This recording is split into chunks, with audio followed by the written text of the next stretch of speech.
Hey, what is going on, guys? Fursty here, back with another video. In today's video, I'm going to be showing you guys how you can get an easy De-Atomizer strike in Call of Duty Infinite Warfare. This method requires no special weapon variant. You can do this with the class given to you, and it can be achieved very easily. All you have to do is get the 25 required kills to earn the streak.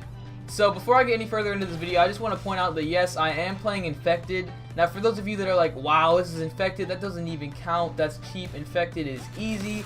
That's the point of the video. This is the easiest way you can get this. In this method, you do not even need a weapon variant. For those of you that are doing this for the calling card, the nice moving calling card that you get after getting your first De-Atomizer strike, then I would definitely stick around this video because this is the easiest way to get it.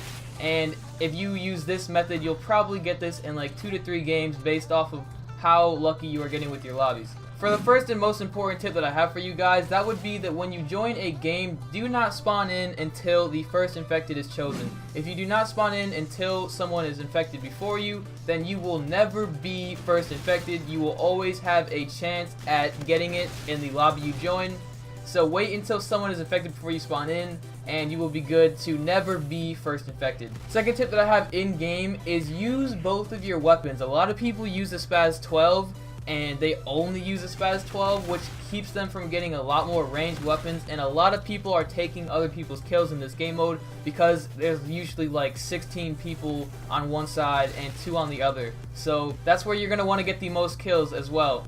You want to get the most kills at the beginning of the game. When you spawn in, hunt for the other people. Go after them. You're going to want to try and take out as many of them as you can before there is a crazy horde of them, because once there are a lot more of them alive, it becomes a lot more difficult to keep up with them. They can throw throwing knives at you, they can flank you, they can get behind you, they can hit you with numbers, and you most likely won't get 25 kills if there are more than like 6 to 8 people infected before you even start. So I would definitely recommend that you guys run around at the beginning of the game and look for as many people as possible to take them out. Once you get more towards the middle of the game, that's when I would start to look for where your teammates are bunching up. You can see this on the mini-map. There are usually a lot of people in one general area. That's just how people like to play this game mode. So once you get to the point where there's like 6 to 7 people infected, I would look for them. But once you find them, the way you want to play it is you want to get a little bit ahead of them and you want to use your Kendall 44. Now the reason I say this is because a lot of the times people in this game mode are going to have their Spaz 12 out, which limits them to range. So if you pull out your Kendall 44 and you get a little ahead of them, you're going to have a lot more range, you're going to get a lot more kills than the other people, and it's a lot more effective for getting kills faster. Also, if you are ahead of them, it gives you room to back up, because once you are in the very back, you have no more room to go. If they reach you, then you are pretty much screwed, they're going to get you. So if you stay a little bit ahead of the group, you can always fall back, as you've seen me done in this gameplay already, and that's just a way to stay alive. For equipment, the tactical you are given is very effective. If you throw it at a horde, it will completely stun them. They will not be able to move for like a few seconds. It allows you to move away from them and to get out of a sticky situation. You can also use your trip mine to throw down to watch a flank or something. As you see, there are trip mines all over the map from people throwing them.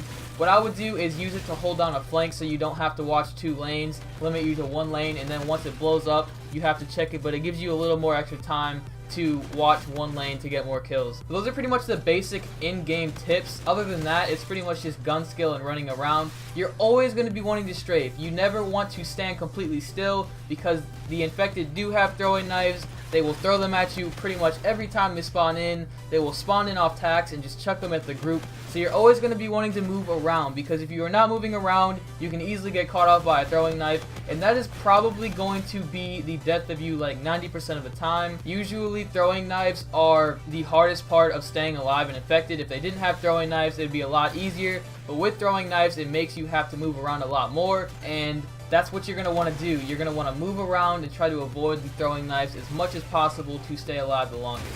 So that's pretty much all the in-game tips I have for you guys. This is the easiest way to get a De-Atomizer strike in Infinite Warfare. It doesn't require too much skill. The people you are facing don't even have weapons. The most effective thing they have is a piece of equipment. So it definitely does take a toll on being the easiest method. That's pretty much all I have for you guys. If you guys did enjoy this or learn something, please drop a like, as I'd really appreciate that. I'm going to be pumping out a lot more Infinite Warfare videos in the future. So if you guys are new to my channel, please stick around by clicking that subscribe button and even turning on notifications so you never miss one of my uploads. But that's pretty much going to do it.